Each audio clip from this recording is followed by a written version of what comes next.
रत्नागिरीतील चिरेखाणीवर अवैधरित्या राहणाऱ्या 13 बांगलादेशी नागरिकांना पोलिसांनी ताब्यात घेतलं आहे। रत्नागिरी दहशतवाद विरोधी शाखेने ही मोठी कारवाई केली आहे। रत्नागिरी तालुक्यातील नाखरेकालर कोंडवाडी येथे ही कारवाई करण्यात आली। या परिसरात बांगलादेशी राहत असल्याची माहिती पोलिसांना मिळाली होती। या माहितीच्या आधारे पोलिसांनी ही कारवाई केली।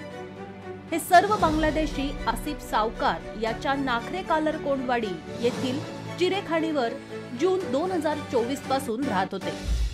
13 बांगलादेशी गेल्या काही महिन्यांपासून रत्नागिरीमध्ये काम करत आहेत। हे सर्व जण वैध कागदपत्रांशिवाय बांगलादेश सीमेवरील मुलकी अधिकाऱ्याच्या लेखी परवानगीशिवाय घुसखोरीने भारतात आले आहेत। पोलीस अधीक्षक धनंजय कुलकर्णी, अतिरिक्त पोलीस अधीक्षक जयश्री गायकवाड यांच्या मार्गदर्शनाखाली दहशतवाद विरोधी पथकाने ही कारवाई केली। या सर्व बांगलादेशीची पोलिसांकडून कसून चौकशी सुरू आहे। सहाय्यक पोलीस निरीक्षक दत्तात्रय कदम, पोलीस अंमलदार उदय चांदणे, महेश गुरव, रत्नाकांत शिंदे, विजय कदम यांनी ही कामगिरी केली।